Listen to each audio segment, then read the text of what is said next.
Jadi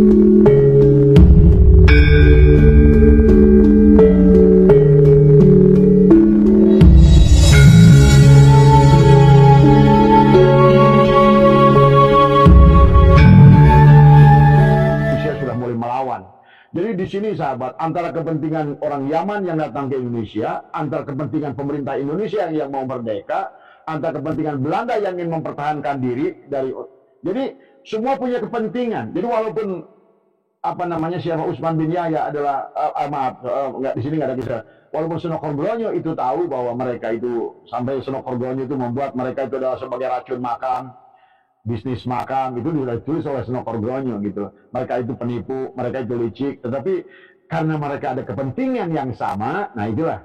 Walaupun dia sendiri bilang kepada mereka, Islam mereka itu katanya hati-hati, kata-kata Senokhorglonyo ya. Nah, kemudian di sini ada dari buku catatan kaki ya.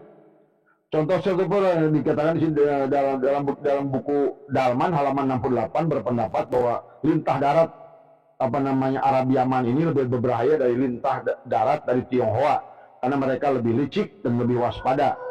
Kemudian Sinambela dalam buku Sinambela halaman 850 menggambarkan cara memeras Arab adalah beroperasi ketika melihat seorang memiliki ladang cukup luas atau rumah bagus, dia mendekatinya dan bertanya, apakah punya rencana untuk meminjam uang? Dia merayu calon peminjam, terutama anak-anaknya, dan dia kalau anak-anaknya itu bisa terjadi bisnis, maka mendapatkan 10 hingga 30 sen gulden tadi ya. Jadi inilah kalau saya hanya memotret apa yang dituliskan oleh orang Belanda tentang budaya mereka ya. Jadi di awal itu satu sisi mereka itu ingin hidup, tapi saat kehidupannya begitu susah, maka satu-satunya jalan itu maka mereka tetap ngotot kepada Belanda untuk diberikan gelar Sayyid ya tadi semua karena untuk mendapatkan kehususan di Indonesia ya. Nah, kemudian mulailah perselisihan ya sahabat, karena jumlah mereka semakin meningkat, jumlah mereka semakin banyak dan mulailah. Nah inilah maka akhirnya pada tahun 1990 orang di sini dikisahkan mereka mendirikan Al-Khairat ya. Orang-orang Arab Yaman ini pada tahun 1901 orang Arab Yaman mendirikan Jamiat Al-Khair, yaitu perhimpunan untuk kebaikan di Batavia. Perkumpulan ini hendak merawat budaya Arab untuk keluarga mereka ya. Yang nanti mereka itu berkumpul dalam Robito Alawiyah yang kita tahu dia berdiri 1928 ya. 28 yaitu 2 tahun setelah berdirinya Nahdlatul Ulama. Tapi sebelumnya sudah berdiri Al-Irsyad sebetulnya tadi yang kemudian pada tahun 1912 Senokhorglonyo memasukkan 3 guru, yang salah satu guru itu adalah dari Sudan yang bernama yang satu dari Sudan, yang satu dari Maroko, yang satu dari Hijaz, yaitu yang pertama adalah Ahmad Sukarti dari Sudan ya. Ini mengisahkan Ahmad Sukarti. Nah, Ahmad Sukarti pada saat dia masuk ke Indonesia melihat orang Sayyid ini, sejak awal Sukarti tidak menyukai pandangan keagamaan tradisional karena Ahmad Sukarti ini bermazhab Syafi'i ya dari Sudan, dari Afrika. Maka cara-cara mereka menurut mereka adalah para habaib ini berbenturan dengan banyak mazhab Syafi'i, termasuk masalah pernikahan, kafa'ah dan lain sebagainya, pengkultusan yang berlebihan. Sejak awal Sukarti tidak menyukai pandangan keagamaan tradisional dan hubungan sosial yang kaku dalam komunitas imigran Hadromi. Dia terutama tidak setuju dengan perilaku angkuh aristokratik Sayyid di Jawa. Sukarti pengikut adalah Muhammad Abduh dan Rashid Ridho. Sementara Syekh Ahmad Sukarti ini adalah pengikut Syekh Muhammad Abduh dan Rashid Ridho, adalah modernis Mesir yang ingin menyelaraskan pengalaman Islam dengan tuntunan zaman dan mengajarkan kesetaraan secara mukmin. Pandangan Sukarti segera menimbulkan pembicaraan panas di kalangan Habib Yaman tadi semua ya. Nah inilah antara Al-Irsyad dengan jadi kalau sekarang ini sebetulnya panasnya saat itu pun hampir ya mungkin seperti sekarang tadi semua, di mana sekarang adalah yang menolak Ba'alwi adalah sebagai beliau Rasul. Nah, Ahmad Sukarti juga begitu di sini. Karena menurut dia aneh perilaku mereka. Karena Ahmad Sukarti itu baru datang dari Sudan dan dia adalah lulusan dari Arab Saudi, dan dia yakin seyakin-yakinnya mustahil orang-orang ini adalah Sayyid, maka Ahmad Sukarti tetap tidak menerima mereka, ya. Nah, kemudian seperti kebiasaan mencium tangan, mencium kaki, dan ini memang sudah dikisahkan di sini, ya. Ahmad Sukarti tidak mau hal yang demikian. Nah, ini ya. Kemudian dijelaskan lagi di sini mulailah perseteruan, perbedaan pendapat menimbulkan periode panjang permusuhan antara dua pihak. Ya kayak sekarang aja mungkin panas nih antara yang menolak Ba'ali dan yang menerima Ba'ali. Tahun-tahun yang relatif tenang silih berganti dengan tahun-tahun permusuhan terburuk ketika Sayyid saling berhadapan melawan Syekh. Syekh itu maksudnya adalah dari Al-Irsyad, ya. Dengan menggunakan kata dan perbuatan dalam koran-koran Arab lokal, pamflet, brosur, teks ajaran, posisi dipertahankan dan diserang. Kadang-kadang polemik tumbuh menjadi caci maki. Ya saya sekarang aja tadi semua. Cuma ciri mereka kayak Rizik Syihab, semua itu sama itu tadi semua, ya. Jadi kalau mungkin sekarang kalau Ahmad Sukarti lebih kepada orang yang menolak Ba'ali ini juga tetap lembut gitu kan tadi. Tidak ada ancaman, tidak ada makian, tidak ada hinaan tadi semua, ya mereka selalu menuduh. Sama di sini juga dikatakan, ya. Kadang-kadang polemik tumbuh menjadi caci maki. Sayyid menuduh Syekh sebagai antara lain komunis. Jadi mereka itu tuduhan komunis tadi, negro, biang kerok, kalau sekarang mungkin hidung pesek gitu kan tadi. Itu memang udah jadi memang budaya mereka itu, ya. Jadi kalau Kiai Imad menjelaskan tentang 10 ciri tanda-tandanya seorang zuriat Nabi itu memang 10-10-nya keluar Ba'ali ini semua, ya. Nah, karena memang dari sini juga jelas kelihatan bahwa mereka itu ingin diakui sebagai Sayyid pada Belanda gitu kan tadi. Sampai mereka banyak kompromi di sini kan. Negro dan biang kerok Syekh balas mencela Sayyid karena kesombongan, keangkuhan dan perilaku bergelimang dosa, ya. Nah inilah tadi sama. Jadi kata Syekh Ahmad Sukarti, mereka itu ingin disebut Sayyid, keturunan Nabi, tapi tadi rentenir lah, inilah, ya tadi sama. Jinah, mabuk, gitu kan dari zaman dulu juga. Bagaimana kata Syekh Ahmad Sukarti, kami akan mengakui engkau sebagai zuriat Rasul, gitu kan tadi. Di beberapa tempat perbedaan pendapat dikobarkan oleh perhimpunan-perhimpunan lokal yang baru dibentuk, yang sejalan dengan Al-Irsyad atau dengan Rabithah Alawiyah, Persatuan Keturunan Nabi yang baru didirikan. Sesekali kerusuhan pecah, lawan ditolak masuk ke masjid, dilempari batu. Nah, itu. Jadi kelompok Al-Irsyad ini kalau ngumpul sama aja Habib Rizik sekarang. Jadi kalau ada orang-orang yang menolak mereka, dianggap tadi semua bubarkan, serang gitu kan tadi semua. Ini memang karakternya memang lucu sama gitu kan tadi. Kemudian padahal ini buku catatan dari orang Belanda, ya. Ini namanya adalah mencari identitas. Jadi mereka penulis Belanda ini juga mengatakan bahwa mereka itu mencari identitas. Siapa saya ini, gitu kan dari bahasa. Dan sampai 3 kali mereka bernegosiasi ingin diberikan kekhususan gelar Sayyid dari Belanda. Contohnya, gelar Sayyid dari Belanda. Maka jangan aneh, Rabithah Alawiyah ini adalah surat pengesahannya adalah orang Belanda yang menandatangani.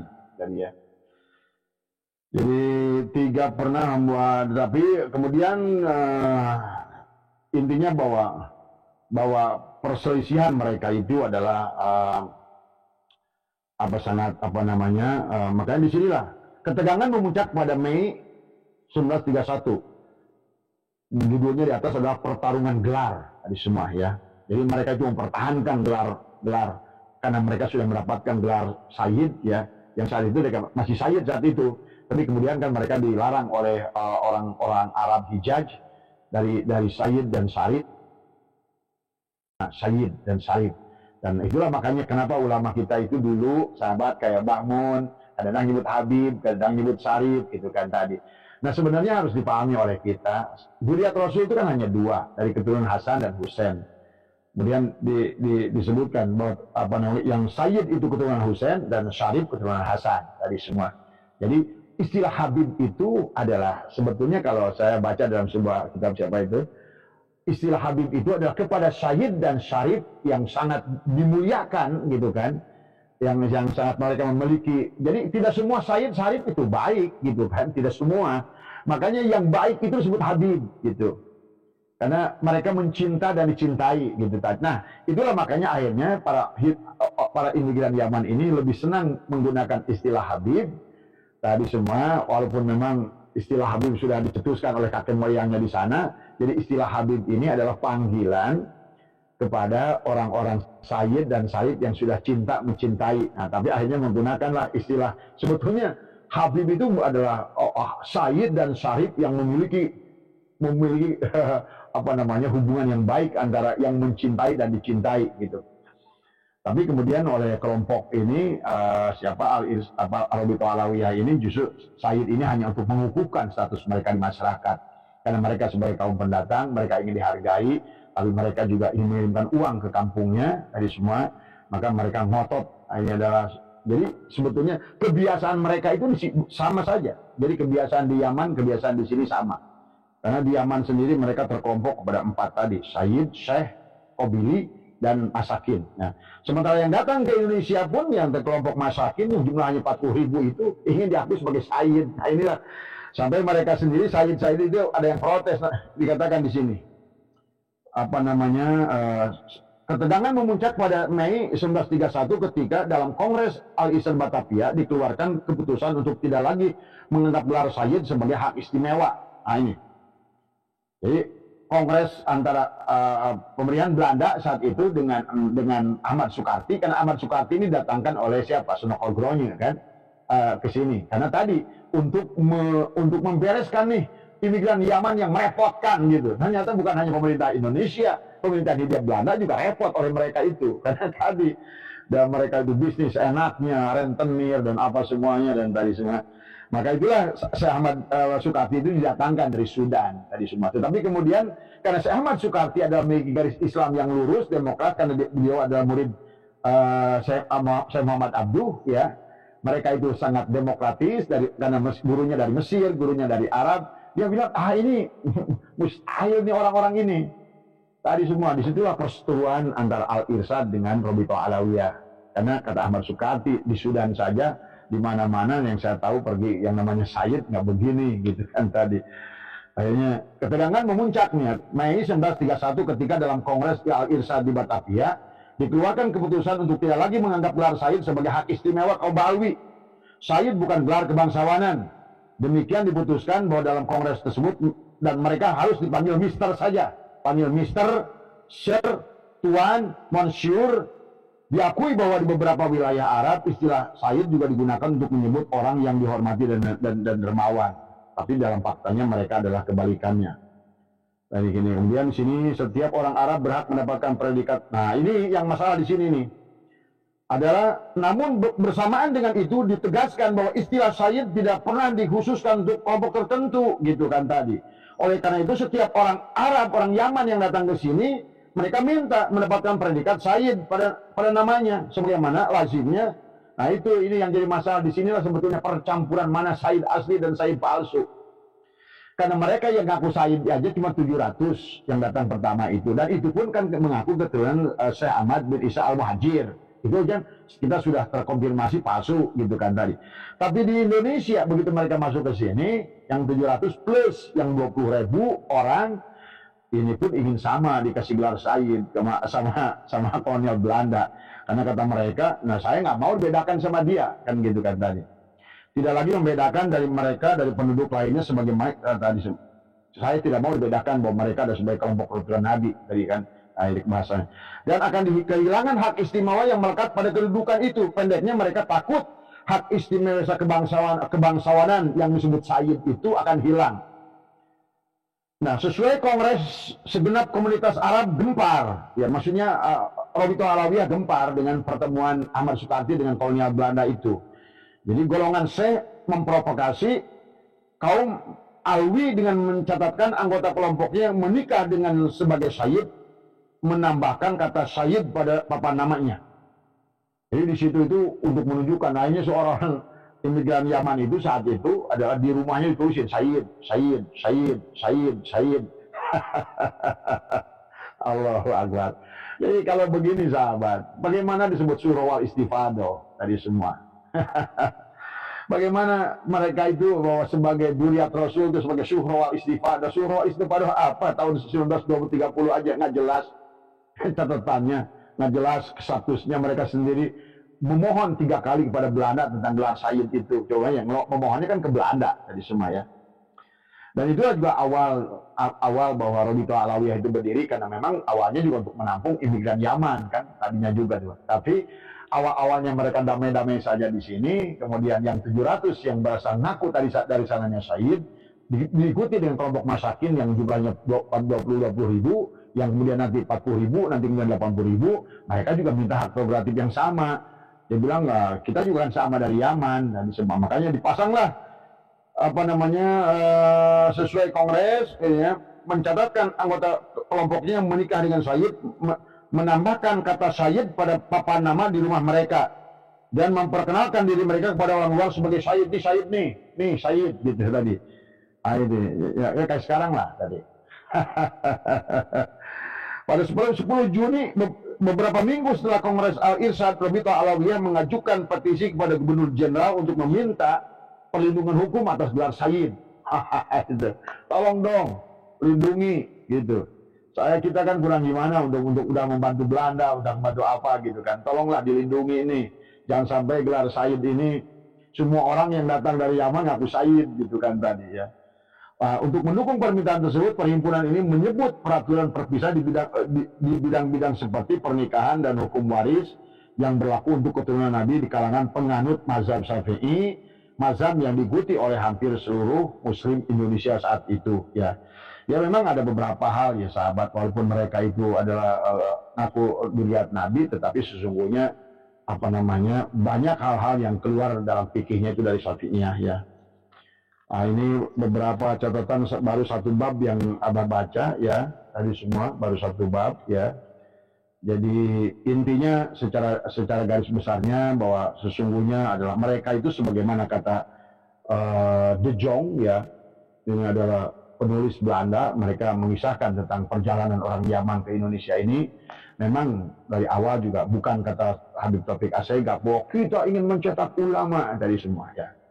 Bab makruh aja nggak ngerti, kemudian ternyata memang dari sini aja nggak jelas, maka nggak aneh kalau dari yang datang ke sini lain yang dulu sahabat ya, yang datang 1400-an Hijriah, 1400 Masehi, mereka datang banyak sebagai ulama, banyak yang, tetapi tadi itu yang datang itu juga bukan dari Hadramaut yang mengaku atas nama keturunan Said Ahmad Al-Muhajir, bin Isa Al-Muhajir ya. Tetapi yang dari angkatan 1900 ke sini, ini memang jong semuanya. Ini kebanyakan jong ya. Jadi yang datang belakangan ini jong, kosong dari semua. Mereka hanya orang-orang yang mencari suaka, orang-orang yang mencari ekonomi. Mereka adalah hanya TKW ke Indonesia. Karena saat itu Hindia Belanda pada saat menjajah Indonesia adalah namanya di Eropa, dan sementara Belanda sendiri kan, waktu saya datang ke Belanda ke sana gitu, waktu saya ada museum di sana, mereka dipisahkan tentang VOC ya. Sebetulnya mereka datang ke Indonesia itu juga, Belanda itu juga karena tadi mereka disebut Holland kan. Holland itu di Holland, tanah yang rendah. Jadi Jerman Barat, Jerman Timur, semua Eropa itu posisinya tinggi. Jadi Belanda itu kalau musim hujan kerendam semua. Itulah kenapa akhirnya mereka menjadi Amsterdam tadi semua. Dan untuk biaya untuk mendamnya itu adalah Belanda mengirimkan uang ke sana. Jadi Belanda cari duit untuk mendam negeri mereka tadi semua. Sebetulnya kata orang sana yang guidannya mengatakan, sebetulnya niat kami ke sana itu nggak menjajah tadi semua. Cuma begitu datang ke sebuah pulau adalah kosong, kemudian masyarakat begitu lihat senjata takut, gitu kan tadi. Itulah awal Belanda di Indonesia. Padahal mereka itu cuma hanya 2 kapal saja tadi semua. Sebenarnya kalau dipukul sama beberapa orang penduduk aja udah kabur mereka itu. Tapi karena bawa senjata, tinggi putih, mungkin bagi orang Indonesia adalah heran, ini makhluk dari mana ini kayak begini gitu kan tadi. Karena belum ada mereka, ini rupanya begini, tinggi putih gitu dan lain sebagainya, dan bawa bedil gitu kan tadi. Dan dia buktikan bisa nembak, itu kan nembak jarak jauh itu waktu itu masih mengagetkan gitu kan tadi. Nah inilah kan banyak orang-orang yang tadinya tidak punya niat, maka kejahatan itu bukan karena niat pelakunya, tetapi ada kesempatan ya. Nah demikian pula yang Abah lihat kisah tentang Ba'alwi ini adalah karenanya ada kesempatan. Pada saat